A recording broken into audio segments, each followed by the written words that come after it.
भगवत गीता के नाम कुछ पल हर शाम चैनल में यह अनाम आवाज़ एक बार फिर आप सबों का स्वागत और अभिनंदन करती है। साथियों, आज के एपिसोड में आप सबों के बीच प्रस्तुत है भगवत गीता द्वितीय अध्याय का 11वां श्लोक। श्री भगवान उवाच अशोच्यान अन्वशोचस्त्वं प्रज्ञावादांश्च भाससे गतासून अगतासूनश्च न अनुशोचन्ति पंडिताः। इस श्लोक का सरल अर्थ इस प्रकार है। श्री भगवान बोले, हे अर्जुन, तू न शोक करने योग्य मनुष्यों के लिए शोक करता है और पंडितों जैसे वचनों को कहता है, परंतु जिनके प्राण चले गए हैं उनके लिए और जिनके प्राण नहीं गए हैं उनके लिए भी पंडित जन शोक नहीं करते। साथियों, भगवत गीता द्वितीय अध्याय में योगेश्वर श्री कृष्ण ने अर्जुन को अनेक विषयों के संबंध में अनेक प्रकार के उपदेश देकर शिक्षा प्रदान की है और उसके मानसिक द्वंद्व तथा किंकर्तव्य विमूढ़ता का निराकरण करने का प्रयास किया है। द्वितीय अध्याय के पहले 10 श्लोकों में अर्जुन की कायरतापूर्ण मानसिक स्थिति के बारे में श्री कृष्ण तथा अर्जुन के बीच हुए संवाद का वर्णन है। उसके बाद के 20 श्लोकों में सांख्य योग के उपदेशों का वर्णन है। फिर श्लोक संख्या 31 से 38 में क्षत्रिय धर्म के अनुसार युद्ध करने की आवश्यकता वर्णित है। श्लोक संख्या 39 से 53 में निष्काम कर्म का उपदेश वर्णित है तथा शेष अंतिम 19 श्लोकों में स्थिर बुद्धि पुरुष के लक्षणों तथा इसकी महिमा का वर्णन है।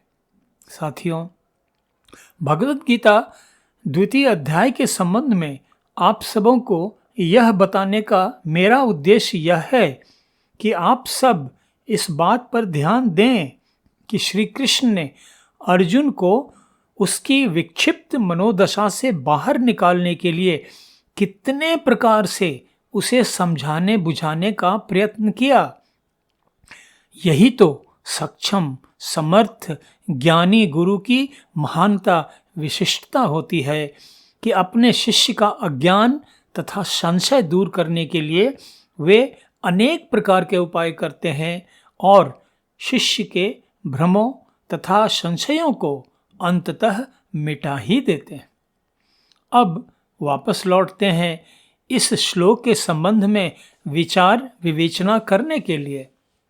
साथियों, इस श्लोक की भाषा से तो स्पष्ट है कि यहाँ श्री कृष्ण अर्जुन को एक प्रकार से फटकार ही रहे हैं, न कि उसके आंसू पोंछ रहे हैं या उसके मानसिक दुर्बलता के प्रति अपनी सहानुभूति जता रहे हैं। हम सामान्य जनों के लिए भगवत गीता का यह प्रसंग यह सीख दे जाता है कि सांसारिक जीवन की कठोर वास्तविकताओं में मानसिक दुर्बलता तथा भावुकता का कोई स्थान नहीं होता। इसलिए योगेश्वर श्री कृष्ण इस समय अर्जुन की भावुकता पर कोई ध्यान न देकर उसे फटकारते हुए कह रहे हैं कि हे अर्जुन, तुम बातें तो पंडितों अर्थात ज्ञानियों जैसी कर रहे हो, किंतु तुम्हारा व्यवहार तो उससे विपरीत है, उल्टा है। यहाँ एक बार फिर पिछले श्लोकों को मन ही मन दोहरा लें कि अर्जुन उस समय किस प्रकार प्रलाप करते हुए श्री कृष्ण को नीति की बातें सुना रहा था। इसलिए तो अब श्री कृष्ण उसे समझा रहे हैं, उसे ज्ञान दे रहे हैं कि वह अपने आत्मीयों की मृत्यु की कल्पना कर वास्तव में अपने क्षत्रिय धर्म और कर्तव्य से पलायन कर रहा है। मनुष्य के ज्ञान की वास्तविकता तो तब प्रकट होती है जब उसमें यह बोध उत्पन्न हो जाता है कि मनुष्य का असली स्वरूप तो उसका शरीर नहीं है, बल्कि उसकी आत्मा है जो सनातन है, अमर है, जिसे न तो शस्त्र काट सकते हैं, न अग्नि जला सकती है, न जल भिंगा सकता है और न वायु सुखा सकती है। ज्ञान तो यह है कि जन्म और मृत्यु तो एक ध्रुव सत्य है, अवश्यम भावी है। सभी जीवधारियों के नश्वर शरीर की मृत्यु तो होनी ही होनी है, किंतु उस नश्वर शरीर में निवास कर रही आत्मा का न तो जन्म होता है न मृत्यु होती है।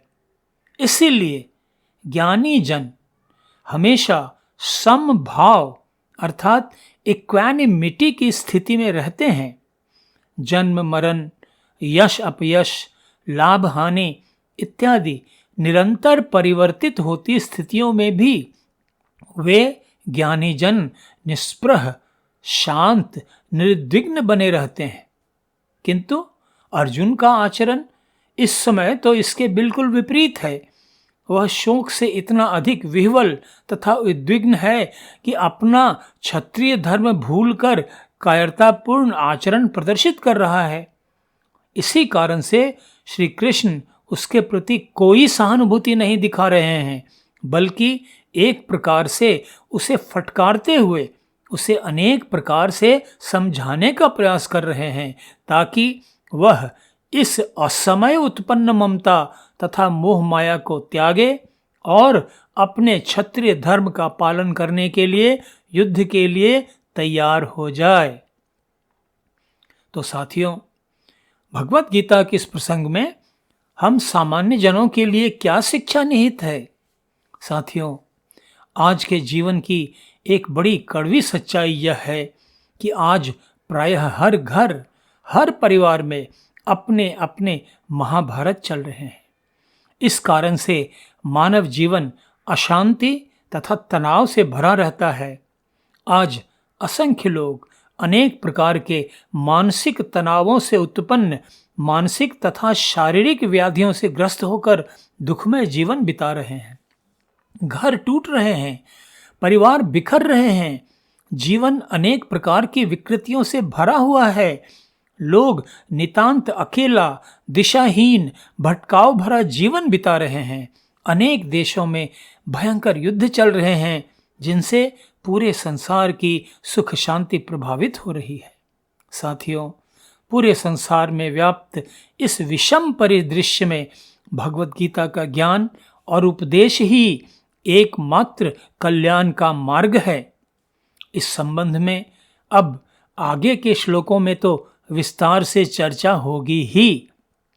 तो आज का एपिसोड अब यहीं समाप्त करता हूँ। भगवत गीता द्वितीय अध्याय के 12वें श्लोक के अर्थ तथा व्याख्या के साथ कल फिर आप सबों के बीच उपस्थित होऊंगा। धन्यवाद। नमस्कार।